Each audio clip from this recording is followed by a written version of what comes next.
we are amplifying stories of women who feel like maybe their stories are not being heard, or they feel like their voices are just not loud enough. And then have that beautifully expressed in art and be able to purchase an art piece that looks like their mum or looks like their partner. Like, there's something very, very powerful about that.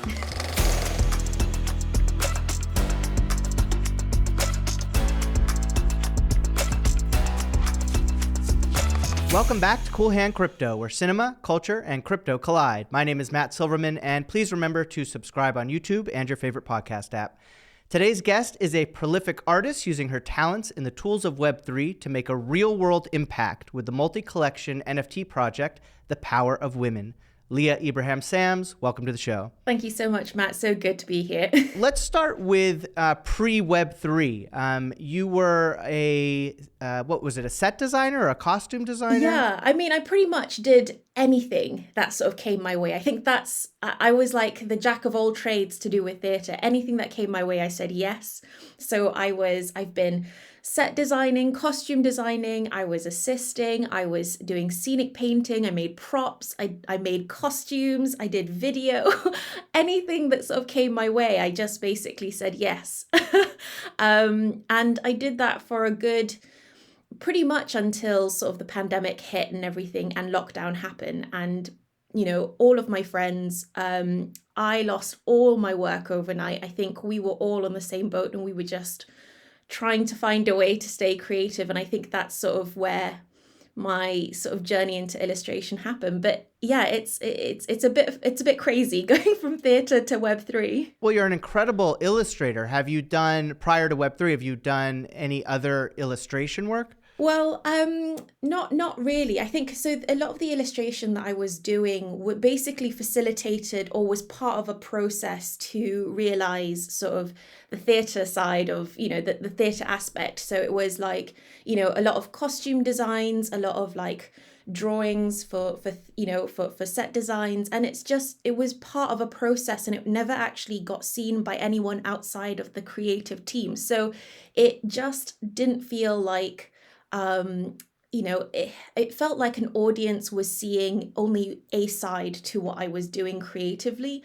So it's been very interesting to be part of a process now where, you know, everything is me. You know, everything that you see is my work. Whereas, you know, the work that I was doing before, it was just, I was always felt like I was facilitating someone else's creative dreams. So it never felt like I had any sense of identity in my creative process. So this has been such an exciting sort of time for me. I think not just my identity as an illustrator, but also where I want to fit in within the world. I think it's been quite a powerful moment for me. Well, speaking of powerful, let's talk The Power of Women. So The Power of Women is multiple collections, correct? And if you could sort of break down the hierarchy of the entire brand and sort of what each, you don't have to go into every collection, but sort of what generally the collections are doing. Yeah, of course.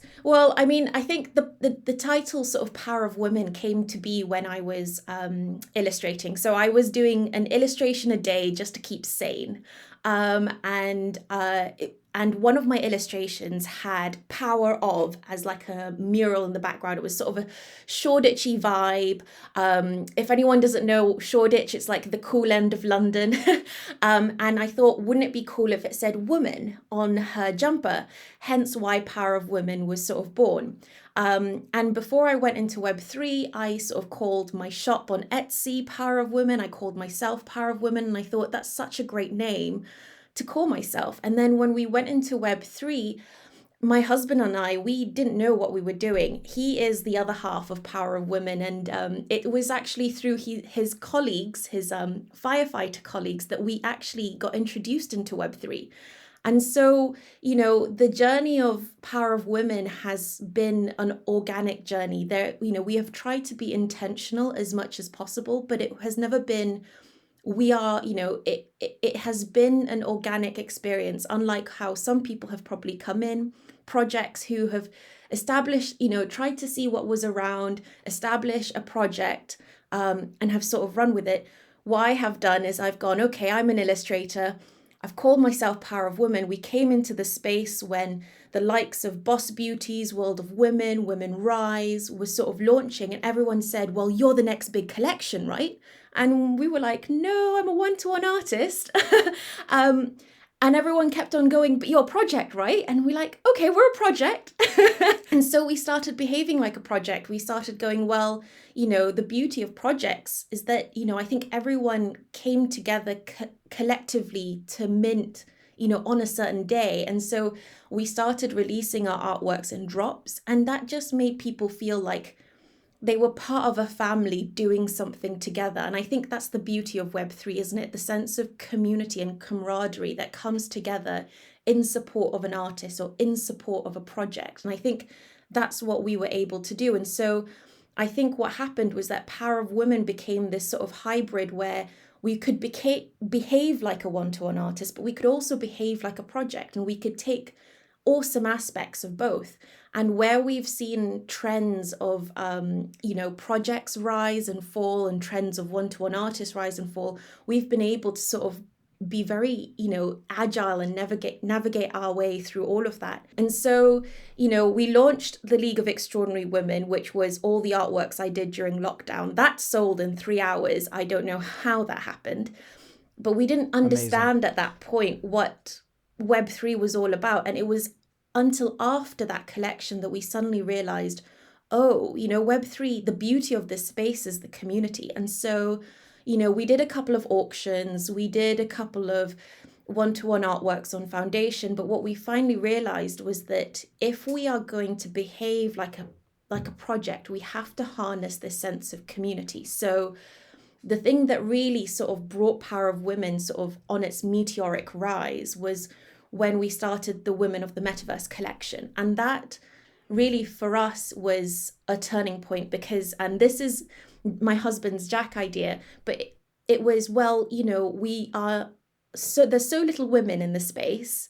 We keep being called bros. And there are a lot of mothers in the space as well, but they have never had an opportunity to talk about motherhood. And so, you see all these Twitter bios with NFT mum, mum of 4, and they are able to be in Web3 because it's so flexible. But I've not had any conversation about motherhood at all. So we decided to throw out some questions on Twitter, host a couple of Twitter spaces, and the response was phenomenal, talking about, and there was no topic that we didn't touch, from miscarriages to, losing your sense of identity, to finding out that you were dyslexic because the cries of your own children were like grating on you. There was just no topic untouched. It was a beautiful, beautiful moment. And then I created the artwork inspired by those stories and then dropped them.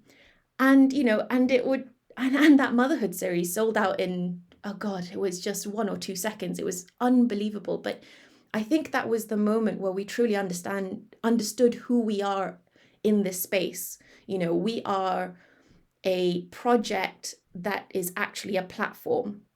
We are amplifying stories of women who feel like maybe their stories are not being heard, or they feel like their voices are just not loud enough, and then have that beautifully expressed in art and be able to purchase an art piece that looks like their mum or looks like their partner. Like there's something very, very powerful about that. Oh, absolutely. In fact, can you talk a little bit more about the sort of real world impact you feel your project is having? So there's the digital aspect, the amplification of voices and the artwork, but you've also, I believe, done projects that have had actual reach into the real world. Yeah, so a few different things that I've done. So I have worked with the Cover project. So the Cover project, basically drawing on a lot of incredible artists. These artists create artworks, and the sort of mint and the royalties all go back to a charity. And during a time when donations were seeing such a massive hit, because of the pandemic, and everyone just didn't have the extra income to be donating. this was such a big turning point. And the Cova project is looking to raise money for sanitary products for girls and women in Australia and Africa. So, that's been quite exciting. There has been a lot of my drops, this last year, I guess, since I've entered the space, because of Cova Project and Gina, who is the founder behind Cova Project and the Honey Badgers NFT project.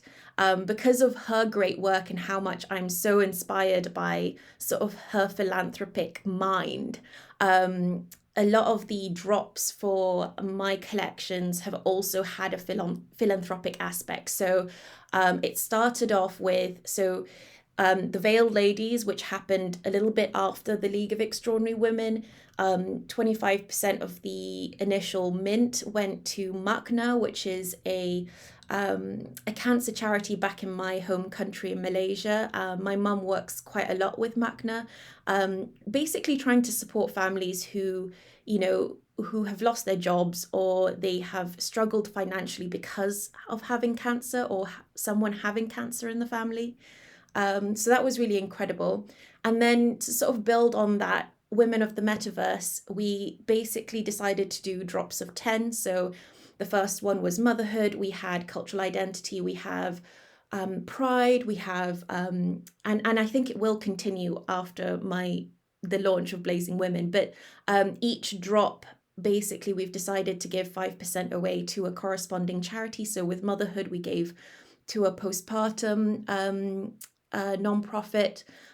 For cultural identity, we gave to an indigenous charity. So it's all, we're trying to just keep everything sort of in line. And then also, if that charity was sort of willing and wanting, they can come and we can amplify in the same way during the same time that we're collecting these stories as well. So it becomes, that whole process for Women of the Metaverse became a way for us to amplify people in Web3, but also, with the following that we have amassed, be able to amplify these charities as well. So we've had some great conversations with the charities that we've associated with. So I think we've been really lucky. The way that I see it is, like, if I'm earning enough now, more so than I have in theatre, like, why not give a little bit away? I love that the art is based on the raw source of a lot of the art is actual stories. And I was wondering if you could tell us a little bit more about storytelling and how that plays into your art and the role of telling a story through your art. Yeah, well, I think that moment when we were on that Twitter space, I mean, just to give you an idea, I had never hosted a Twitter space before, and there were about 200 people there, and it was overwhelming. And the openness of everyone trying to tell their story, and be really vulnerable. We felt a massive responsibility. And I felt a huge responsibility to do it accurately. And it felt really heavy on my shoulders, because I'm not a mum, and you don't want to misrepresent anyone. And at that time, diversity was such a hot topic because the space wasn't diverse enough, and we were calling for change. A lot of women, a lot of non-binary people, a lot of people who've felt like they've never had a seat at the table so early on within such a technological revolution. We were calling for change, and it felt like, well, if we are here to amplify voices, then we cannot misrepresent anyone. And so Power of Women just became this, I don't know, there's a heavy responsibility for me, on our journey sort of into Web3, that we are always trying to do our best to amplify and to storytell. So a lot of the ways that we do it is, we collect all these stories, we see what stories align. We are never picking one story. So we're never we never feel like this is a story about this particular person. It's never about that. It's about going, well, what's the collective story that we are seeing as a community?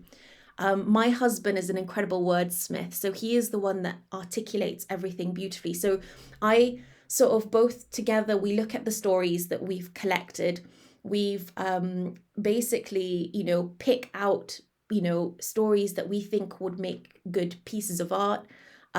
We decide what those stories might look like, and he basically, using the words that have actually been said or been typed in a tweet or in a DM, he basically shifts them around, plays around with it, and creates these beautiful stories. And so it just feels like we don't want anyone to feel like we are misusing their words, but feel like they are a part of the story that we tell. And then I create the artwork that corresponds to all of it. And it is tricky because there are really tough topics, and you want it to look beautiful at the end of the day because it is an art piece. So it's very difficult to straddle. And so, we reached a point when we hit Pride where I wanted to go towards Blazing Women. We have been working on Blazing Women for a long, long time. It was sort of on the early days of Women of the Metaverse that we thought, we were seeing so many generative PFP collections. But I didn't feel like, it truly represented womanhood. We were starting to see sort of motherhood traits come in. We were starting to see sort of queer projects rise. We were starting to see diversity and representation, but it just felt like there were so many different projects that did I just didn't feel like there was anything that collected all of these stories together. At that point, I was doing the Royals. I mean, the Royals was the first sort of Ghanaian, so all black, generative collection that sort of highlighted Ghanaian culture and people. And that was very beautiful. And it was so important because at that point, I hadn't seen an all black PFP collection that authentically represented real people, right? And for the founder, Hans, it was important because, as a person who never felt like he was truly represented in media, to come into a space and buy a PFP of an ape or a lion just didn't feel like it represented him as a person. So, when I finished the Royals, I thought, this is great, right? This took representation to a next level, but how could we take it the next step? And so, the idea as an artist for me was that we have seen such a, I think it's so easy to get away from the fact that provenance and blockchain, that is incredible stuff. If you talk to anyone outside in the real art world, to talk about the provenance as something being public is incredible. But what if your storytelling could be part of that blockchain? That was for me the next step in terms of representation, right? It's what if you as a woman, or if you wanted to have a piece of art of your daughter, that their story or your mother's story or your partner's story or your story, you are able to impact your own artwork so that your artwork better represents you as a person. That was for me something really powerful. And that for me was how we are creating Blazing Women. So Blazing Women, we've launched. We are creating this sort of evolution in the first quarter of next year. So the idea is that if you own a Blazing Woman, and if you own a Power Pass, which is one of our sort of tokens that invites everyone to see backstage to Power of Women, so fully doxed, it just basically, it's the idea that you can impact your own artwork. Everyone is using these artworks as PFPs, but how representative are these PFPs of yourself? So if you are a mum, wouldn't it be amazing if you hit the evolve button or the motherhood evolve button and your PFP became a mum? Or if you were queer and you pressed the queer evolve button and, your piece came out. Do you know what I mean? Or disability, or, body shape change, or, do you know what? There's so many different potentials, but it's about having ownership, not just over the artwork, but over the storytelling of that artwork. So this is what we are trying to do. And this is what we've been working on for some time now. So with Blazing Women, what is the process exactly? Are you creating a list of traits that people can sort of click their avatar essentially and evolve the avatar? Is that sort of how it works? Yeah, so basically, the first stage, which is this stage, is pretty much a standard generative, what you would call a generative PFP collection. So we have everything has a list of traits. Each trait, though, has a potential 5 different evolution journeys.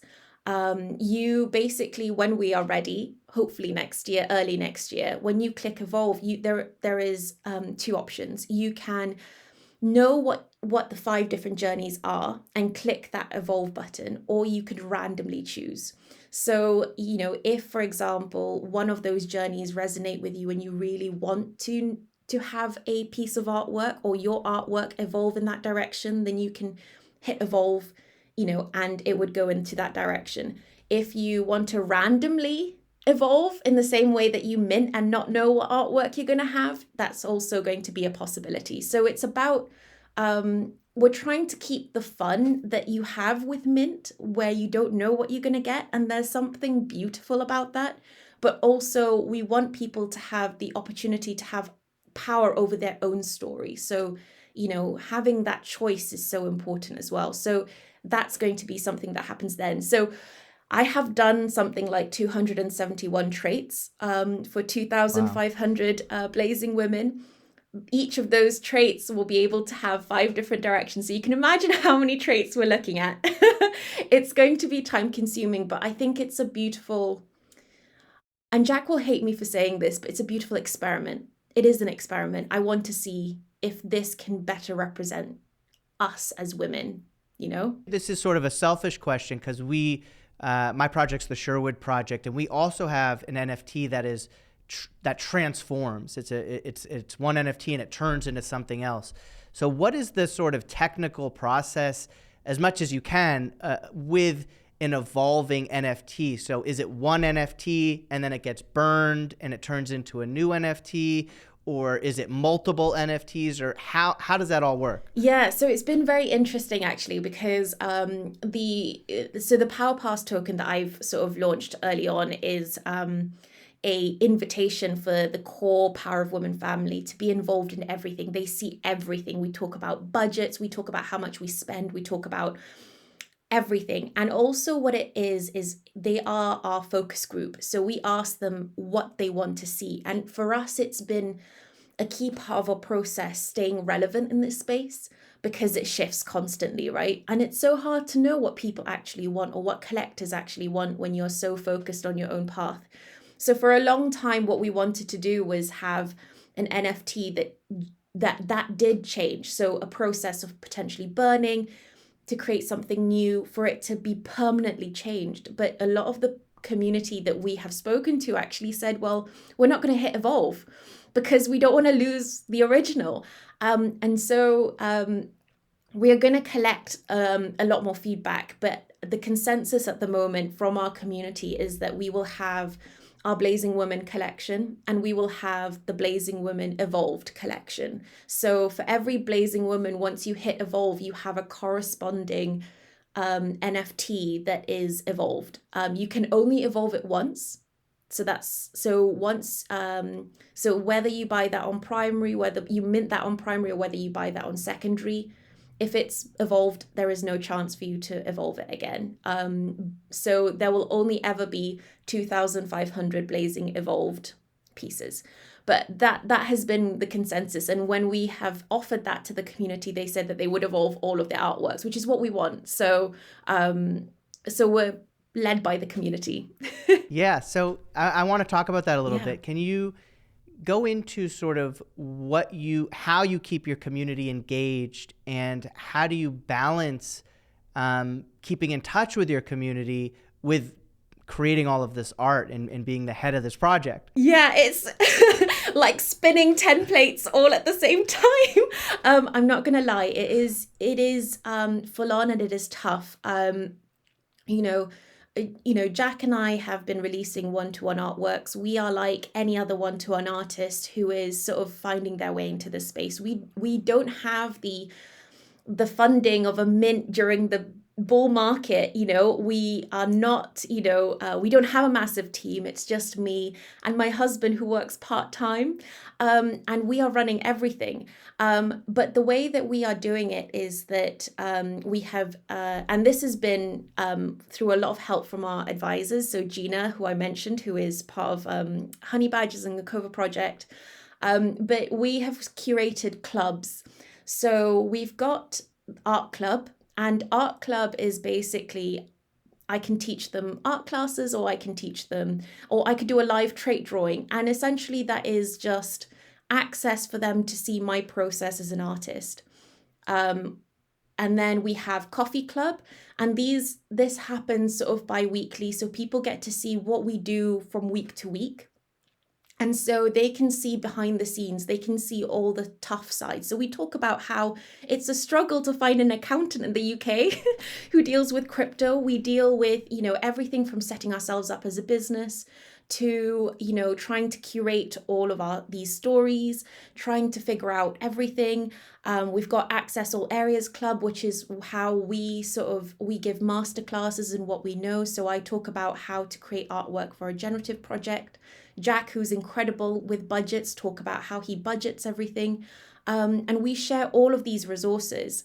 We also have Wildcard Wednesdays, which is a bit of a crazy free-for-all. You don't know what's going to happen until the day of.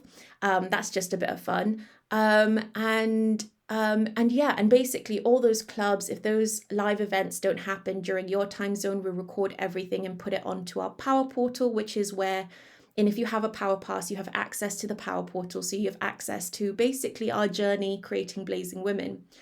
And for us, we are giving, Power Pass is access to us as founders and as an artist, but it keeps people engaged. It means that we are inviting people, and it makes people feel like they're part of our journey.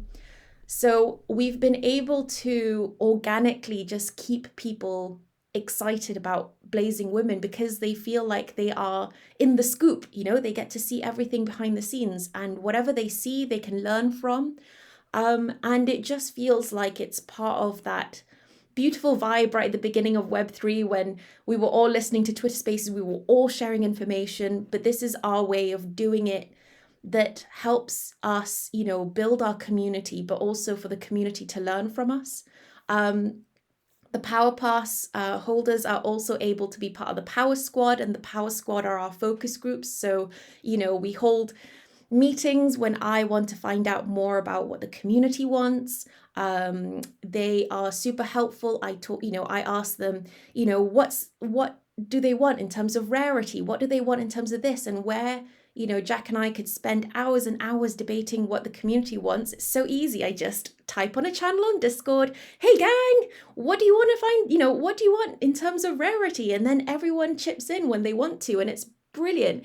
And it helps us stay, relevant to the community. And if you serve that small community, you're serving the whole community. So it's a really win-win for everyone. So it is full on, like having to video edit and hold these clubs and be the awkward person that I am on Disco Live while I'm drawing or whatever. But it is an invitation to get people involved. And that's what community is all about, right? It's getting involved. It's knowing that maybe that what you said and that suggestion that you mentioned gets used and utilized as part of the project's sort of roadmap. Like, that's just brilliant. And that's what Web3 is all about, right? Is Discord the main hub of your community? I mean, it is Twitter and Discord. We are also, so the Power Portal is hosted by nas.io, so nas.io.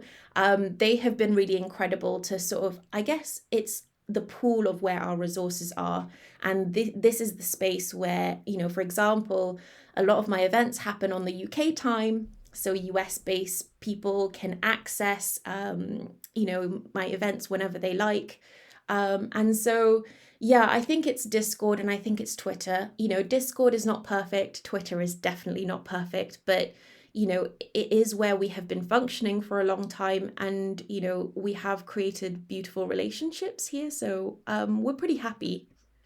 and grateful. What is NAS? I don't know NAS.io. Can you talk a little bit about that? So nas.io they're not necessarily a Web3. So that I think one of the sort of more sort of well-known branches of what they do is NAS Academy. NAS Academy is a course, so you can buy or you can pay for joining a course. There's some courses run by Zeneca, courses run by Curious Addies, and basically they provide like courses over a period of time, and you learn together, and you're part of the process of like learning as part of a community. So a course get released every week, and so you can join that and sort of learn with a cohort together. nas.io is for them basically a layer above Discord. So where Discord, you are losing a lot of your key information because announcements or channels or chat channels just disappear. It scrolls, doesn't it? The portal nas.io, our power portal or NAS portal, is a way for us to curate all the important information. So we have our clubs, all of there. So you can pick coffee club or art club, and you can see all the episodes. It's all curated. There is a space where you could provide loads of links in different folders. So we have a folder with all our important Twitter threads, or I will put a link to your podcast on my podcast folder in the Power Portal. So essentially it's where, if anyone wants to have access to Power of Women resources, or they want access to our, podcasts, media, articles that are written, it's just a way to curate all of that all in one space. So it's really, really easy to access. We need something like that. So that sounds great. Is the Power of Women activism, would you say, or is it more of a celebration? How would you describe it? I don't know. And maybe I should, but for a long time, I think, so this is the thing, in theatre, I was working minimum wage, and I've spent a majority of my life working minimum wage. To fight for anything more than just a living was, not on my radar at all. Do you know what I mean? So I could never call myself an activism or an activist while I was in theatre. Now it's the artwork that I create, and it was really important during lockdown for me to create artwork of diverse women, because my mum is Malaysian. I've inherited her wide nose. It was really important that we see my nose represented in artwork, because for so long I couldn't see my mum in, TV shows and movies and adverts. And it's really important. Like, it's within my lifetime that I started seeing people of my mum's color, of, more diverse ethnicities represented. So, it was just something that I did. And when I was selling on Etsy and not selling very well, it didn't feel like activism. I was just creating art. But within the spectrum of Web3, when suddenly, we were seeing, League of Extraordinary Women, I think, was so unique because it was so diverse. And that shouldn't be a unique thing about it. It should just be normal. But it wasn't at that time, because a lot of artists were male.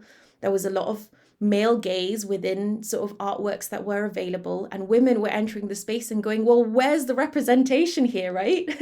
So, because of the spectrum of Web3, I would say that Power of Women is now, I guess we are activists, but really, I've always said Power of Women is going to be here until we're not needed, like until we have true equity and equality. Like, I'm going to be here shouting about it. There's been people who've asked me, like, are you really helping women? Should you really be calling yourself Power of Women? Is that true equality, or is that true equity? I'm like, I'm here. I'm here until every woman is able to afford a sanitary product and not having to choose between sanitary products and an education. I'm going to be still here shouting about it. And I'm going to be loud. If that's activism, then I am an activist. But for me, it's just about saying what should be normal. Do you know what I mean? So I don't know. I would say, I just wish for a world where we didn't need activism, but I am going to shout about everything that we can shout about if we have the voice to do it. Why do you think Web3 is the best place to do it? And have you found, I know with us, we've certainly, NFT was sort of a buzzword, and then it kind of became a dirty word. And then now it seems to be coming back a little bit but it's important to focus on projects like yours that have real meaning. Doxed founder is having a real world impact, important projects. But it's as you said, it changes every day. It changes month to month. So what is sort of your perspective of Web3 and why is it the best place to do your project? I don't know whether I could say that I did anything intentionally at the beginning. I think I fell at the right time because of the League of Extraordinary Women being so diverse, and it happened and it launched during a time where we weren't seeing any diverse women represented. What my motherhood collection must be one of the first that really truly represented mothers in the space, because I hadn't seen one previous to that. At that moment during the bull market, I think we were powerful because we fell at the right space at the right time. We were saying things, we were shouting about things, we were given this platform because our community was rallying around us. And I think it's really important that we are able to make great change, because Web3 has been one of those opportunities where no matter how prolific an artist or a founder is, they still have that connection with their community. I am the person in the Discord messaging everyone. It doesn't feel, regardless of my follower count, whether I had 1,000 or whether I had 40,000, I'm that person interacting with everyone. If everyone had a criticism, if everyone had feedback, I'm the person that either went thank you or that's very interesting, let me think about it, let me get back to you. And there's a beauty in that connection that we have never seen anywhere else. And I think that's the power of Web3. It's the idea that a community can rally around you, but it's also access, isn't it? It's access to the people who are making the decisions, for them to see the people that they are serving every day, and making sure that what they're doing is truly serving that community. I think that's the power of Web3, and that's why what I have been shouting about quite early on was so important. Has it changed? Absolutely, right? We've seen a recession. We've seen bull market turn to bear market. Where we were shouting about diversity, we were shouting about, representation. Has that gone quiet? Yes, because people, Web3 is this new revolution, but at the same time, real world problems means that we have to focus on surviving this recession in whatever form that is. Maybe a lot of people don't have as much time as they used to do in Web3. Yes. Are people investing less? Yes. Are people a bit more precious about their time and their money? Yes. So are we talking less about, issues, that we were shouting about in the bull market? I think so. But, the connection with anyone who has stayed has been, has also shifted, where I've been chatting to so many people. I'm now chatting to a smaller community, but that relationship is still there. The access between a community and an artist is still there. There is a beautiful relationship there. And if you, as a founder or as an artist, can harness that relationship in whatever form that is, then you've got the makings of something really powerful there. So I think that relationship changes. What you say can change over time, for sure. For me, it's not just about diversity and representation. I love drawing fashion. That's a huge part of where we are at the moment. So that's also really, really important too. Do you think you can be a creator anymore without being doxed, without being public, without doing podcasts, public facing, and becoming sort of a influencer by default, not because you necessarily want to, but because you have to? Is it possible to be a creator anymore without doing all of that? Oh, it's a very interesting question, isn't it? I think there are a lot of incredible collectors that I've seen who are not doxed, who I have amazing relationships with, and who are, so authentic and so reliable. Have I seen an artist who is undoxed who've done that? Sort of not within my circle of, friends or community. I think it's very interesting. I feel like there's two parts of that question there. Can you be undoxed and be a creator? I don't know. I honestly don't know. In a space where we have seen so many rug pulls, so many scams, and we are in a space that is not just hitting a downturn on the market in crypto, but also in a global recession. I think people are just tired in investing in people that are not authentic. Also, I think AI plays a huge part in that sort of mix. There is a really difficult answer to unravel there. And then on the other side, you were talking about the influencer side. Now, this is the part that I sort of love and hate, right? Power of Women has amassed a 40,000 following, which I have no idea how we've done it. Apart from just turning up every day, I don't know how we've done it. But, are we now an influencer? I think we are influencing people. Certainly, Jack and I feel a responsibility every day. When someone with, 100 followers asks us a difficult question, I feel a responsibility to give that just as much a response to anyone else. And the reason I think that we have amassed such a big following is because we have taken the time to respond to everyone as much as we can, every DM as much as we can, every comment, every tweet. So, but then there are a lot of influencers in the space that I think have a toxic impact within the space. Some collectors, some artists, and I think that's such a shame, because I think we don't realize that while Web3 is meant to be decentralized, we are working on a platform that is Web2, and we are fighting algorithms, and we are fighting this influencer paradigm. And like it or not, the influencer sort of paradigm is what is driving social media, right? So I just don't think there's any way of us getting away from that.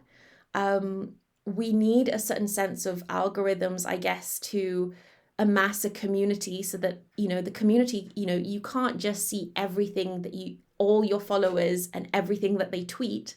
There has got to be some sort of curation there. And curation is so important in Web3. But, there is a toxicity of social media, I think, that is impacting our industry at the moment. And there is no getting away from that. How we solve that, I have no idea. But I think the best thing to do is find your tribe, know the artists who are uplifting other artists, seeing projects that are actually doing a massive difference, whether that is socially, whether it's just behaving correctly in the space or whether it's actually having a social impact. I think it's about trying to do the best you can, but it's really difficult because, I don't know about you, but I get the social media blues, where you're feeling massive FOMO. Absolutely. Where you feel like you're uncertain, I feel like an awkward fish most of the time. Yeah, likewise. Yeah, it's vital. Yeah. How did you find out Sia was in your tribe? Well, that was so funny because she had bought a couple of my artworks before she revealed that she was Sia. And I think she was Medici. Oh God, I can't remember now. Is it Medici69 as her Twitter handle? Anyway, you can find her Twitter handle quite easily now.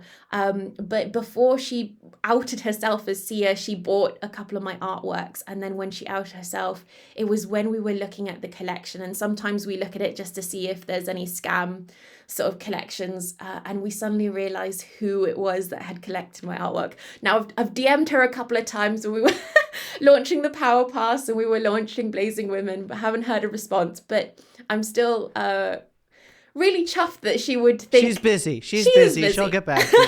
Yeah. To think that she cared enough Amazing. to buy on secondary is pretty amazing, though. You know, with this show, I'm always trying to onboard people who don't really know what an NFT is and don't really know what Web3 is. So before we end here, can you sort of give us your call to action for Blazing Women, but in a way for people who haven't bought an NFT before or don't know what Discord is? You know, how do they get involved and why should they get involved with Blazing Women? I'm not going to tell you that you need to buy a Blazing Women. I think you need to buy artworks that are important to you, because in a space where we don't understand, if you're here to invest, this is a very, very, very, very volatile place to invest. You know, for me, my advice every time is buy something that you love, regardless of whether crypto crashes or it thrives. You know that you've got a piece of artwork that really resonates with you. Blazing Women for me, is a passion project to see if we can get the community, a group of people, or to get a collector be able to, and this is really big in the art world, and I think we really brush over this, but to have your ownership documented on a public ledger like the blockchain is just such an amazing sort of leap within the sort of art world, right? But not only that, but to have your story, or, you be part of the storytelling of your own art piece, regardless of whether you own it in a year, in 5 years, in 10 years, but for your part in that artwork story be forever documented on that public ledger. There's something powerful about that, and that's something that we want to be part of. The Power of Women is always about how can we use technology to facilitate art, right? We have seen a beautiful renaissance of digital artists and artists in the space. And regardless of whatever project you go down, if it's a business project, if it's a, whatever it is, art is the face of that project, right? And it will always be. So this is the first time that art is the face of a technological revolution. So, we are always trying to find new ways where technology can actually serve art rather than just art being the face of that technology. So, if that excites you, then please check us out. You can, if you are new to Web3, our website is powerofwomen.io, or you can check us out on Twitter. We are at powerofwomenNFT. And you can find literally all the information there. If you decide to mint a Power Pass, which is also live, the Power Pass is an invitation for you to see behind the scenes. It's 0.03 ETH, which is very affordable. It's less than $50.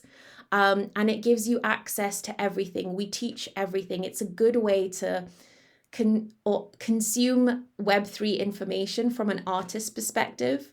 And I think if you are not a crypto nerd and you are more aesthetically sort of orientated, this can be an easy way for you to sort of learn what, NFTs for an artist is all about primarily, because, we are, and loudly and proudly are, an artist founded project. So yeah, check us out if you want to.